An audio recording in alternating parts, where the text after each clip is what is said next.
मैं चाहूंगा कि कंवर निशात साहब को थोड़ा सा शरीक गुफ्तगू करें सर। जो नुकता आपने भी उठाया और आज फैसले में कुछ और बातें भी लिखी गई कंवर साहब। एक तो यह है कि जजेस ने कहा है कि जी हमने बड़ी कोशिश की है इस बात को समझने की कि 80 अरकान या उससे भी जायद आज़ाद हैसियत में इलेक्शन जीत के कैसे आ गए।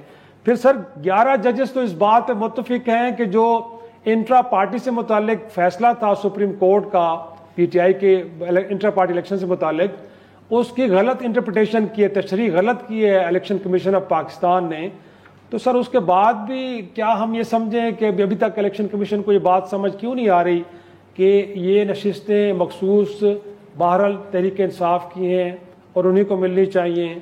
अभी तक वो वजाहत या समझने की कोशिश कर रहा है, कभी आइनी माहिरीन को तो कभी सुप्रीम कोर्ट को खतूत लिख के।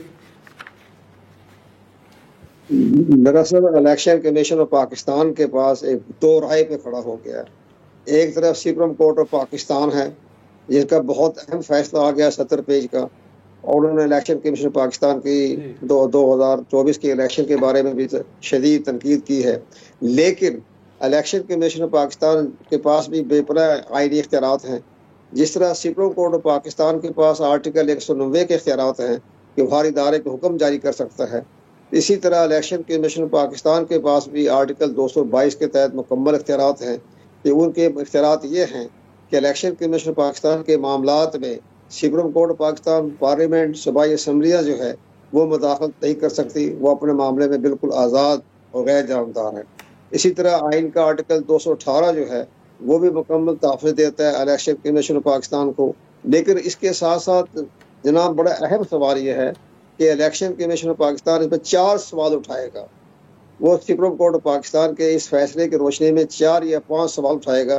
पहला सवाल ये होगा कि जनाब हमारे रिकॉर्ड के मुताबिक इंट्रा पार्टी इलेक्शन नहीं हुए 5 साल से इस पार्टी का कोई वजूद नहीं है हमारे रिकॉर्ड के मुताबिक, और सेक्शन 208 202 के तहत ना इनका कोई चेयरमैन है ना सेक्रेटरी जनरल है।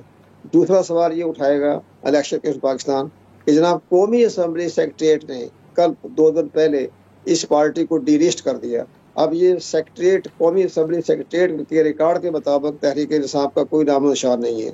इसी तरह तीसरा सवाल ये उठाएगा कि जनाब इलेक्शन कमीशन ऑफ पाकिस्तान जो है लॉ ऑफ लैंड पर अमल दरामद करने का पाबंद है। लॉ ऑफ लैंड वो यह है कि बाकायदा जिस वक्त ये पार्लियामेंट ने बिल पास कर दिया इलेक्शन एक्ट 2017 के तरमीमी बिल, वो 2017 से लागू होगा। तो लिहाजा अब सुप्रीम कोर्ट ऑफ पाकिस्तान का फैसला 12 जुलाई का जो है वो हमारी नुक्ता नज़र से गैर फाल हो गया। तो ये सारे सवालात का जवाब देने के बाद ही इलेक्शन कमीशन पास आगे बढ़ेगा। अब अगर सुप्रीम कोर्ट ऑफ पाकिस्तान ने पहले झटके में ही इनके तमाम सवालात को रिजेक्ट कर दिया तो फिर बहुत बड़े संगीन नतायज ये सामने आएंगे कि फिर वो इलेक्शन कमीशन पाकिस्तान पर कंटेम्प्ट लगा सकता है। तो जो कंटेम्प्ट लगेगा उसके बड़े गहरे असरात पैदा। कंवर साहब आप कहना क्या चाह रहे हैं कि ये जो 12 जुलाई का फैसला है नल एंड वाइड हो गया है, ये एक तरह से आप समझते हैं कि अब काबिल अमल नहीं रहा, ये कहना चाह रहे हैं आप?